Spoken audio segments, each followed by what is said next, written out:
مسجد اقصیٰ، جس کو عربی میں المسجد الاقصیٰ کہا جاتا ہے، اسلامی تاریخ کے بہت اہم مقامات میں سے ایک ہے۔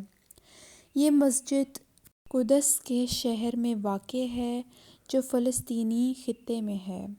اس کی تعمیر کا وقت خطابتہ ہے، لیکن اس کی بنیادی تعمیر ہارون کے خلافتی خلیفہ عبد الملک بن مروان کے زمانے میں ہوئی۔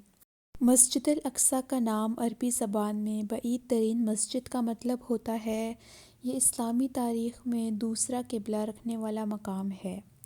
پہلے قبلہ قباء کے بعد مسلمانوں کو نماز ادا کرنے کے لیے یہاں رکنے کا حکم دیا گیا تھا۔ مسجد الاقصیٰ اسلامی روایات کے مطابق رسول اللہ صلی اللہ علیہ وآلہ وسلم کے زمانے میں معراج کی مقام ہے۔ مسجد الاقصیٰ کی تعمیر عرضی علاقے پر پھیلی ہوئی ہے اور اس کے اندر کئی حصوں کو شامل کیا گیا ہے۔ اس کی بنیادی عمارت پیغمبر ابراہیم علیہ السلام اور ان کے بیٹے حضرت اسحاق علیہ السلام کے زمانے میں بنائی گئی تھی۔ مسجد الاقصیٰ کی بنیادی تعمیر مسجد الاقصیٰ کے قدیم دورانیے میں حضرت داؤد علیہ السلام کے زمانے میں ہوئی تھی۔ حضرت داؤد علیہ السلام اور ان کے بیٹے حضرت سلیمان علیہ السلام کے حکومت کے دور میں مسجد الاقصیٰ کی بنیادی عمارت پر شروع ہوئی۔ اس کی تعمیر میں مختلف بنیادی عمارتیں شامل تھیں، جن میں منبر، حجرہ نماز اور بہت سے دیگر حصوں شامل تھے۔ مسجد الاقصیٰ کی عمارت میں گزرے وقت کے دوران مختلف تعمیرات اور تجدید کا کام کیا گیا۔ ایک مشہور تعمیری دور مسلمانی خلافت کے حکمران عبد الملک بن مروان کے زمانے میں تھا۔ اس دورانیے میں مسجد الاقصیٰ کی عمارت کو بہت بڑھایا گیا اور اسے مزید خوبصورت بنایا گیا۔ تعمیری کاموں میں مسجد کی چھتوں کو نئے سنگوں سے چھانا گیا، عمارتیں پھیلائی گئیں اور ان کو خوبصورت مسمیں دی گئیں۔ مسجد الاقصیٰ کی تاریخ میں یہودیوں کا بھی اہم کردار رہا ہے۔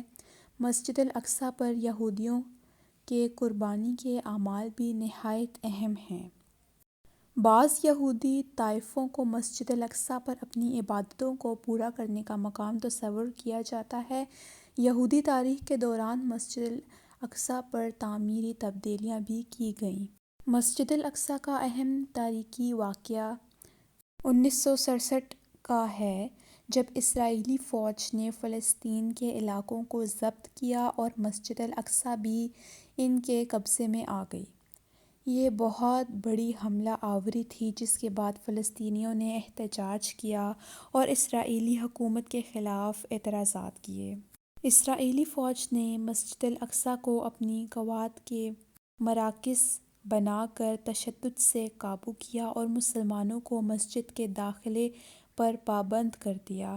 یہ واقعہ مسلمانوں کے لیے بڑا شوق و سنجیدہ ہوا اور وہ احساس کرتے رہے کہ ان کے مذہبی حقوق پر حملہ ہوا ہے۔ مسجد الاقصیٰ کی تاریخ میں بہت سارے تاریخی واقعات روایات ہوئے ہیں۔ اس مسجد کا دوران حاضر بھی بہت اہمیت رکھتا ہے۔ آج بھی مسجد الاقصیٰ قائم ہے اور اس کو فلسطینی خطے کا اہم ترین مسجد تصور کیا جاتا ہے۔ یہاں کی عمارتیں مسلمانوں کے لیے اہمیت رکھتی ہیں اور یہ مسلمانوں کے لیے مقدس جگہ ہے جو دنیا بھر کے مسلمانوں کے لیے قبول ورد کی جاتی ہے۔ مسجد الاقصیٰ پر نماز پڑھنا، زیارت کرنا اور اس کی حفاظت کرنا مسلمانوں کا فرض ہے اور وہ اس کے لیے ہمیشہ محنت کرتے رہتے ہیں۔ اختتامی طور پر مسجد الاقصیٰ اسلامی تاریخ کا اہم حصہ رہی ہے۔ اس کی تعمیر قدیم دورانیے سے شروع ہوئی اور بہت سی تعمیرات اور تجدید کے دوروں سے گزری ہے۔ مسجد الاقصیٰ مسلمانوں کے لیے بہت اہم مقام رہی ہے، جو ان کے دینی، تاریخی اور ثقافتی ورثے کا اہم حصہ ہے۔ اس کی تاریخ میں بہت سارے واقعات روایت ہوئے ہیں جو اس کی اہمیت کو بڑھاتے ہیں۔